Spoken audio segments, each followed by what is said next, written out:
ჯაბა ხუბუა, წყალქვეშა სასაფლაო, დათო ცინდელიანის დახვრეტა. 2008 წლის აგვისტო იდგა. ცხინვალის რეგიონში საომარი მოქმედებები სულ ახალი დასრულებული იყო. რუსული დათვის მიერ დატორილ საქართველოს ღია ჭრილობიდან სისხლით ქრიალით ცდიოდა. თუმცა ნაციონალურ ფაშიზმს სისხლი კიდევ სწოროდა, ქართველთა სისხლი. ნაციონალურ ფაშიზმს ეცოტავებოდა ქართველთა ცხედრები, რომლებითაც სამაჩაბლოს მიწა იყო მოფენილი. ნაციონალურ ფაშიზმს არ აკმაყოფილებდა მუხად გვერდში ბულდოზერებით გათხრილი საძმოსაფლავები.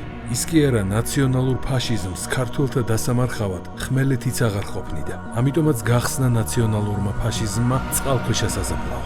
მეტყევე რეინჯერ დათო ცინდელიანს აფხაზ სეპარატისტებთან თანამშრომლობას აბრალებდნენ, რადგან რუს მეგობარ გოგონასთან სატელეფონო საუბარში კოდორის ხეობა ახსენა. თუ რამეზე ეჭვი ჰქონდათ, ცინდელიანი უნდა დაეკავებინათ, საქმე გამოეძიებინათ, კონკრეტული სამხილების საფუძველზე მისთვის დანაშაული დაემტკიცებინათ და სასამართლოს წინაშე წარედგინათ. თუმცა ასე დემოკრატიულ ქვეყანაში მოიქცეოდნენ. ნაციონალური ფაშიზმი კი საქართველოში სხვა კანონებითა და სხვანაირი სამართლით ხელმძღვანელობდა. იმ კანონებსა და იმ სამართალს ერქვა კაცისკლა. 2008 წლის 16 აგვისტოს დათო ცინდელიანი მამასთან, ზაურ ცინდელიანთან ერთად სვანეთიდან ქუთაისისკენ მიემგზავრებოდა, სადაც დასავლეთ საქართველოს სატყეო სამმართველოს თანამშრომელთა გაერთიანებული თათბირი იყო დანიშნული. ქუთაისში მამაშვილ ცინდელიანებს კუდის თანამშრომლები დახვდნენ.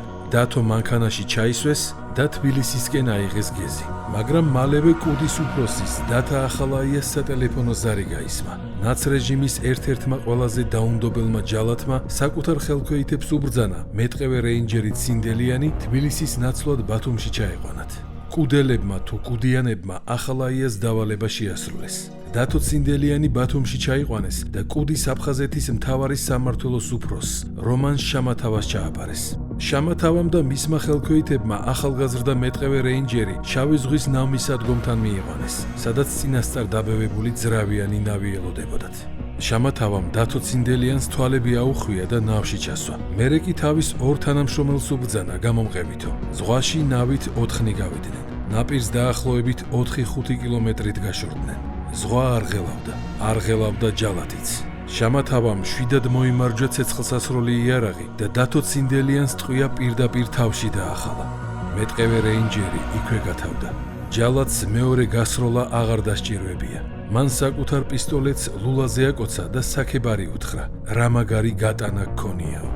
ზღვა ისევ არ ღელავდა ჯალათიც. შამათავამ კატერიდან მშვიდად აიღო ბეტონის ნატეხი. დათო ცინდელიანის გვამს თოკით ფეხზე შეაბა და ზღვიდან სანაპიროზე სამნი დაბრუნდნენ. შამათავა და მისი ხელქვეითები. აი ასე, არანაირი გამოძიება, არანაირი მტკიცებულება, არანაირი სასამართლო, მხოლოდ ცხელი ტყვია და ბეტონის ნატეხი. დათო ცინდელიანის ცხედარი შავმა ზღვამ დანთქა. ზღვა არ ღელავდა ჯალათიც.